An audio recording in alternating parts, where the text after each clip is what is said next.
வெண்முரசு. கிராதம் 3. வாசிப்பது சந்தீப். இமயப் பனிமலையின் அடியில் அமைந்திருந்த தேவதாரு காடு சௌகந்திகம் என்று தேவர்களால் அழைக்கப்பட்டது. அங்கிருந்து எழுந்த நறுமணம் முகில்களில் பரவி அவற்றை வெண்மலர்தழ்கள் என ஆக்கியது. தொல்பழங்காலத்தில் நிலம்விட்டு மலைநாடு எழுந்து வந்த அதிரி மாமுனிவர் அங்கே சுகந்தவாகினி என்னும் சிற்றோடையின் கரையில் தனிக்குடில் கட்டி வாழ்ந்தார். நாளும் தேவதாரு சமிதையால் அவர் அனலோம்பினார். அப்புகையை ஒற்றி உறிஞ்சி வானில் விளங்கிய முகில் கொழுந்துகளை கந்தர்வர்களும் கிண்ணறர்களும் தேவர்களும் எடுத்துச் சென்று கிழித்து பங்கிட்டு தங்கள் முகம் விளக்குவதற்காக வைத்துக் கொண்டனர். அதிரி மாமுனிவரின் கொடிவழியில் வந்த 108வது அதிரி சௌகந்திகத்தில் குறுநிலை அமைத்து மாணவர்களுடன் வேதச்சொல் ஓம்பினார். அவரது அறத்துணைவி அனசூயை அவரைப் பேணினாள். பசுங்கோபுரங்களென எழுந்த தேவதாருக்களால் குளிர்ந்த அக்காட்டில் அதிரி விளைவித்து மெய்மையை நாடி முனிவர்கள் வந்து குடிலமைத்துக் கொண்டே இருந்தனர். நிகரற்ற அறிவர்களாகிய 108 முனிவர்களால் அக்காடு பொலிந்தது. அவர்களும் மாணவர்களும் ஓதும் வேதச்சொல் இரவும் பகலும் ஒரு கணமும் ஒழியாதொலிக்கவே அங்கு தீயதென்று ஒன்று தங்காதாயிற்று. வேதம் கேட்டு வளர்ந்த தேவதாருக்கள் பிறிதெங்கும் இல்லாத நறுமணம் கொண்டிருந்தன. அங்கு முளைத்த பிறசெடிகளின் வேர்களும் தேவதாருக்களுடன் பின்னி சாறு உறிஞ்சி நல்மணம் கொண்டன. அவற்றின் கனியுண்ட கிளிகளின் சிறகுகளிலும் மணம் கமழ்ந்தது. அனைத்து ஒலிகளும் வேதமென்று எழுந்த அக்காட்டை வேதவனம் என்றனர் முனிவர். வேதம் கனிந்த சித்தம் கொண்டிருந்த அதிரி முனிவர் அரணிக்கட்டைகள் இன்றி தன் சொல்லினாலேயே அனலெழுப்பும் வழக்கம் கொண்டிருந்தார். அவர் சொற்கள் நுண்ணொலி நிறைந்த விண்கனிந்து நேராக எழுபவை என்றனர் அறிஞர். வேதச் சொல்லவை ஒன்றில் அவர் ஒப்புமை சொல்லும்போது பறக்கும் முதலைகளின் சிறகுகளென்று ஒரு வரி வந்தது. அங்கிருந்த அவை முனிவர் எழுவர் அக்கணமே எழுந்து முதலைகள் பறப்பதில்லை, அவற்றுக்கு சிறகுமில்லை என்றனர். திகைத்த அதிரிதான் சொன்னதென்ன என்று அருகமைந்த மாணவர்களிடம் கேட்டார். அவர்கள் அதைச் சொன்னதும் திகைத்து அமர்ந்தார். தன்னுள் தானறியாது கரந்தமைந்த ஆணவமே சொல்லென நானழுவி விழுந்தது என்று உணர்ந்தார் அதிரி. ஆனால் அந்த அவையில் தலை தாழ்த்தி சொல்லினும் முடிவிலுக்கு முன் சித்தம் கொண்டாக வேண்டிய அடக்கத்தைச் சொல்ல அவரால் இயலவில்லை. நான் சொன்னது உண்மை, பறக்கும் முதலை இங்குள்ளது என்றார். எனில் அதைக் காட்டுக எங்களுக்கு. அதுவரை உங்கள் சொல்லில் எழுந்த மெய்மை அனைத்தும் ஐயத்தால் தடுத்து வைக்கப்படட்டும் என்றனர் முனிவர். அவ்வாறே ஆகுக என்று அதிரி எழுந்து கொண்டார். நிலையெழுந்து குடில் மீண்ட அவரிடம் ஆணவமற்ற அறிவை தாங்கள் அடைவதற்கான தருணம் இதுவென்றே கொள்க என்று அனசூயை சொன்னாள். ஆணவம் கொள்பவர் புவியனைத்துக்கும் எதிராக எழுகிறார். தெய்வங்கள் அனைத்தையும் அறைகூவுகிறார். மும்முதல் தெய்வங்களேயானாலும் ஆணவம் வென்றதே இல்லை. அதிரி அவளை தன் கையால் விலக்கி, நான் கற்றவை என் நாவில் எழவில்லை என்றால் அந்நாவை அறுத்தறிவேன். நான் வெல்கையில் வென்றவை வேதங்கள். அவை முன் நாணுகையில் நாணுபவையும் அவையே என்றார். இரவெல்லாம் அவர் தன் குடிலுக்குள் தனக்குள் பேசியபடி உலவிக் கொண்டிருந்தார். உடலுள் எழுந்த புண் என வலித்தது உள்ளம். விடிகையில் முடிவு கொண்டிருந்தார். அன்றே வேள்விக்கூடத்தில் புகுந்து எரி எழுப்பினார். ஐவகை அவியும் நெய்யும் அளித்து வேதச்சொல் கொண்டு தென்திசையில் வாழும் மேதாதேவியை அழைத்தார். வாலறிவையே, இங்கு எழுக. இந்த அவை முன் வந்து என் சொல்லுக்கு பொருளென்றாகுக்கு என்றார். பிரம்மனின் மைந்தர் தட்ச பிரஜாபதிக்கு பிரசூதி என்னும் துணைவியில் பிறந்தவள் மேதை. அவள் தென்னிசை ஆளும் தர்மதேவனை மணந்தாள். சொல்லில் எழும் மெய்மைக்குக் காவலென அமைந்தவள். 8 கைகளில் மலரும் மின்கதிரும் அமுதும் விழிமணி மாலையும் ஏடும் எழுத்தாணியும் அஞ்சலும் அருளலுமென அமர்ந்தவள்.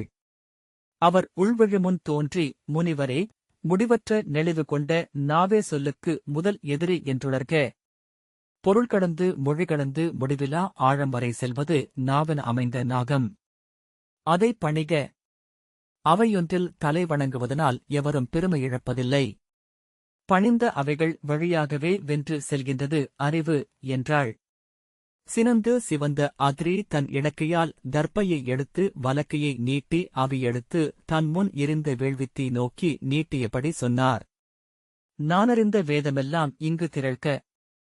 என் சொல் பொய்யாகுமென்றால் வேதம் பிழைப்படுக அனலில் அவியிட்டு அவர் ஆணையிட்டார். மேதாதேவியே, என் அவியை உண்க. என் வேதச்சொல் கொள்க. நால்வேதம் அறிந்தவனாக இங்கமர்ந்து ஆணையிடுகிறேன். என் சொல்லுக்கு அரணாக எழுந்து வருக. அவர் முன் நின்று மேதாதேவி பதைத்தாள். பிழைக்கு ஆணையென்று தெய்வம் வந்து நிற்க முடியாது. அது பொய்மையை நிலைநிறுத்துவதென்றே ஆகும். அத்ரி, வேதத்தின் ஆணைக்கு தெய்வங்கள் கட்டுப்பட்டாக வேண்டும். இயலாதென்றால் சொல்க. என் சொல்லனைத்தையும் உதறி இந்த அவை விட்டு எழுந்து செல்கிறேன் என்றார். முனிவரே அறிக, கலைமகளைக் கூடி எந்தை பிரம்மன் படைத்த இப்புவியில் இல்லை உங்கள் சொல்லில் எழுந்த உயிர் என்றாள் மேதை. அவ்வாறென்றால் என் சொல்லில் உரையும் மெய்மையாகிய உன்னை புணர்ந்து பிரம்மன் படைக்கட்டும் அதை என்றார் அத்ரி. என்ன சொல்கிறீர்கள் முனிவரே? அவர் என் தந்தைக்குத் தந்தை. நான் அவள் மகள் என்று அவள் கூவினாள். நான் எதையும் அறிய வேண்டியதில்லை. பிழைத்த சொல் சூடி இந்த அவை விட்டு எழமாட்டேன் என்று கூவினார் அத்ரி. தன் முன் எழுந்த அனலில் நெய்யும் அவியும் சொரிந்து வேள்வி செய்தார். தன் மூலாதாரத்திலிருந்து வேதச்சொல் எடுத்து அனலோம்பினார். நீலச்சுடர் எழுந்து நாவாடியது. சுவாதிஷ்டானத்திலிருந்து எழுந்த சொல் செஞ்சுடர் கொண்டது. மணிப்பூரகத்தின் சுடர் மஞ்சளாக பெருகி எழுந்தது. அநாகதத்தின் சுடர் பச்சையொளி கொண்டிருந்தது. விசுத்தியின் சுடர் பொன்னிறம் பெற்றிருந்தது. ஆக்ஞையின் சுடர் வெண்ணிறமாக அசைவற்று நின்றது. சகஸ்ரத்தின் சுடரை எழுப்ப அவர் தன் நெற்றிமேல் தர்பையை வைத்தபோது அனலில் எழுந்த பிரம்மன் ஆகுக என்று சொல்லளித்தார். ககனப் பெருவெளியில் மேதையைப் புணர்ந்து பிரம்மன் நிகருலகு ஒன்றைப் படைத்தார். அவருள் இருந்து ஆழ்கனவுகளை எழுப்பினாள் மேதை. அவை பருவரு கொண்ட உலகில் பல்லிகள் பேரிரு கொண்டு நிலமதிர நடந்தன. கழுகுக்கால்களும் புலிமுகமும் கொண்ட வௌவால்கள் கூவியபடி வானில் மிதந்தன. தந்தம் வளைந்த பேருருவ யானைகள் வெண்கரடித்தோல் கொண்டிருந்தன. கால் பெற்று நடந்தன நாகங்கள். ஆமைகள் இடியோசை எழுப்பி வேட்டையாடின. சிறகு கொண்டன முதலைகள். அவற்றிலொன்று மரக்கூட்டத்திலிருந்து சிறுகளை வழியாக இறங்கி சௌகந்திகக் காட்டுக்குள் வந்து இளவையில் காய்ந்து கண்சொக்கி அமர்ந்திருந்தது. அதை முதலில் கண்டவன் அவரை எதிர்த்து எழுந்த முனிவர்களில் முதலாமவராகிய கருணரின் மாணவன். அவன் ஓடிச் சென்று தன் ஆசிரியரிடம் சொல்ல அவர் திகைத்தபடி ஓடி வெளியே வந்தார்.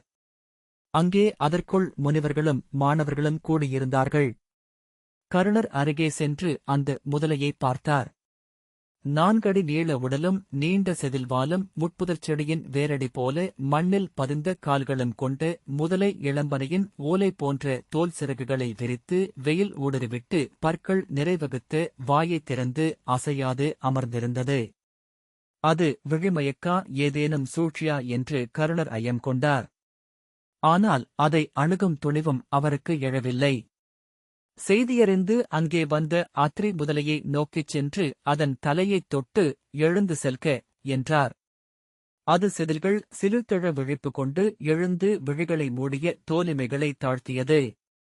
முரசுத்தோலில் கோலிழப்பட்டது போல பெருங்குரலில் கரைந்தபடி சிறகடுக்கை விரித்து அடித்து வாலை ஊன்றி காற்றில் எழுந்தது. அதன் சிறகடிப்போசை முரங்களை ஓங்கி வீசியது போல் ஒலித்தது. அக்காற்றேற்று சிறுவர்களின் முடியிழைகள் பறந்தன. காற்றில் ஏறி அருகிருந்த மரக்கூட்டங்களுக்குள் புகுந்து மறைந்தது. கருணர் திரும்பி இரு கைகளையும் தலைக்குமேல் விரித்து எந்தையே, ஆசிரியரே என்று கூவியபடி அத்ரியின் காலடிகளில் விழுந்தார். அவரைத் தொடர்ந்து ஐயம் கொண்ட அத்தனை முனிவர்களும் அவர் முன் விழுந்து கண்ணீருடன் மாப்பிறந்தனர். அவர்களின் தலைக்குமேல் தன் கைகளை வைத்து வேதச்சொல் என்றும் மாற்றில்லாதது என்றார் அத்ரி. பின்னர் தன் குடில் நோக்கி நடந்தார். குடிலில் அவருக்கு கால் கழுவ நீர் கொண்டு வந்த அனசூயிடம் பெருமிதம் எழ என் சொல்லில் இருந்து எழுந்து வந்தது அந்த பறக்கும் முதலை என்றார். அவள் அவர் விழிகளை நேர்நோக்கி பிழைப்பட்ட சொல்லுக்காக தன்னை பிழையாக்கிக் கொண்டிருக்கிறது புவி என்றாள். சினத்துடன் அவளை ஏறிட்டு நோக்கிய அத்ரி ஏதோ சொல்ல நாவெடுத்தபின் அதை அடக்கி தலைகுனிந்து கடந்து சென்றார். கலைமகளைப் புணர்ந்து பிரம்மன் படைத்து புவியில் இல்லாத விந்தைகள் நிறைந்திருந்தன மேதையைப் புணர்ந்து அவன் படைத்த பிறபுவியின் படைப்புகளில். கட்டற்று எழுந்த அவன் கற்பனையால் உருவங்கள் ஒன்று கலந்தன. குன்றுகளும் யானைகளும் ஒன்றாகி எழுந்தன, பேருருவ விலங்குகள். மரங்களும் எருதுகளும் ஊடாட்டை கொம்புகள் கொண்டன. சிறகு கொண்டன சிம்மங்கள். சிம்ம முகம் கொண்டன நாகங்கள். நாக உடல் கொண்டு நெளிந்தன புலிகள்.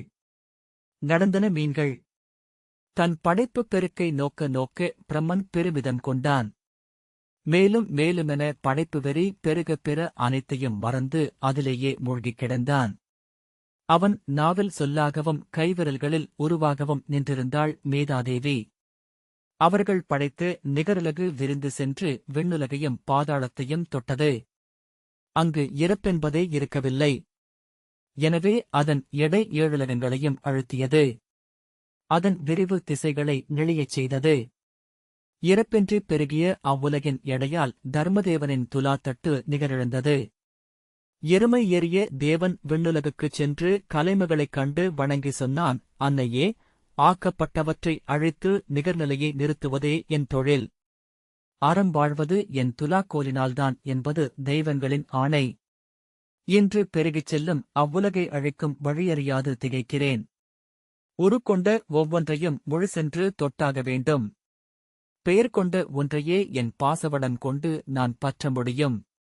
அங்குள்ள எதையும் இன்னும் மொழியின் பெருவெளி அறியவில்லை. தாங்களே அருளல் வேண்டும். அன்னை தன் தவம் விட்டு எழுந்து சென்று நோக்கியபோது கட்டின்றி பெருகி பின்னி முயங்கிதானே தன்னை மேலும் பெருக்கிச் சென்று கொண்டிருந்த அவ்வுலகின் கனவு கொந்தளிப்பைக் கண்டு திகைத்து நின்றாள். கைநீட்டி விலங்குகளைப் பற்றி சுழற்றித் தூக்கி உண்டன பெருமரங்கள். கண்கள் கொண்டிருந்தன மலைப்பாறைகள். யானைகளை தூக்கிச் சென்றன கருவண்டுகள். நண்டக்கால்களுடன் நிலத்திலறைந்து ஓசையிட்டு நடந்தன பேருருவ எறும்புகள். வகைப்பாடும் தொகைப்பாடும் ஒப்புமையும் வேற்றுமையும் அழிந்தமையால் மொழியை சிதறடித்து விட்டிருந்தன அவை. கனவிலென களிவெறியிலென நடமிட்டுக் கொண்டிருந்த தன் கொழுநன் கைப்பற்றி, நிறுத்துங்கள். என்ன செய்து கொண்டிருக்கிறீர்கள் என்று அன்னை கூச்சலிட்டாள். போதையில் விழிமயங்கியிருந்த அவன் அவளை கேட்கவில்லை. அவனை உலுக்கி அவள் மேலும் கூவினாள், விழித்தெழுங்கள், கனவு மீளுங்கள். விழிப்பு கொண்ட பிரம்மன் அவளை நோக்கி, யார் நீ என்றான். உங்கள் சொல்லென அமைந்து உலகங்களை யாப்பவள். உங்கள் துணைவி என்றாள் சுனைகளின் அரசி. ஏளனத்துடன் சிரித்து, நீயா? உன் சொல் தவழும் நடக்கும் இடங்களில் பறப்பது இவள் கற்பனை. இனி இவளே என் துணைவி என்று சொல்லி தன் கைகளை அசைத்துக் காட்டினான் பிரம்மன். அவனருகே களிவெறியில் சிவந்த விழிகளுடன் எங்கிருக்கிறோமென்றறியாது ஆடிக்கொண்டிருந்த மேதாதேவியை நோக்கி, நில், இழிமகளே நில் என்று சொல்லன்னை கூவினாள். அவள் அக்குரலை கேட்கவே இல்லை. அவள் குழல் பற்றிச் சுழற்றி நிறுத்தி, கீழ்மகளே, இது நெறியல்ல என்று அறிய மாட்டாயா நீ என்றாள் கலையரசி. நெறியறுக்கும் இடத்தில் களியாட்டமில்லை. களியாட்டில்லாது படைப்பெழுச்சியும் இல்லை என்றாள் மேதை. இவை எங்கள் ஆக்கங்கள். நிகரற்றவை, அழிவற்றவை. அவள் தள்ளாடியபடி பிரம்மனைப் பற்றிக் கொண்டு, நாம் ஏன் வீண் சொல்லாடி பொழுது களைகிறோம்? இது நம் ஆடல். வருக என்றாள். ஆம், இதுவே நாம் தெய்வமாகும் தருணம் என்ற பிரம்மன் திரும்பி தன் துணைவியிடம், அகல்க. தன் உச்சத்தைக் கண்ட எவரும் மீண்டு வருவதில்லை. பறக்கத் தொடங்கிய பின் கால்கள் சிரிக்கின்றன பறவைகளுக்கு. விலகிச் செல். இப்படைப்புக் களியாட்டத்திற்கு முன்பிறிதென்று ஏதுமில்லை என்றான். அறிந்துதான் பேசுகிறீர்களா? ஆக்கல் புறத்தல் அழித்தல் என்றாகி நின்ற 3 பெருநிலைகளில் தொடக்கம் மட்டுமே நீங்கள். 3 விசைகளால் முற்றிலும் நிகர் செய்யப்பட்டது இப்பிரபஞ்சம் என்றாள் வெண்மலரில் அமர்ந்தவள். இப்படைப்புகளை அழிக்க எவராலும் இயலாது. இவை தங்களைத் தாங்களே புறப்பவை. எனவே இங்கு முழுமுதலோன் நான் மட்டுமே. அவர்கள் அங்குள்ள எல்லை கொண்ட சிற்றுலகங்களை ஆள்க. நான் ஆள்வது கட்டற்ற இப்படைப்புப் பெருவெளியை என்றான் பிரம்மன். துயரற்றவளாக அன்னை கையிலை முடியேறிச் சென்றாள். அவளை யமனும் தொடர்ந்தான். அங்கே வெள்ளிப் பனிமலை முடி என வடிவு கொண்டு ஊழ்கத்திலிருந்து முதற்பெயரும் சிவத்தின் முன் சென்று நின்று கைகூப்பி விழிநீர் விட்டாள்.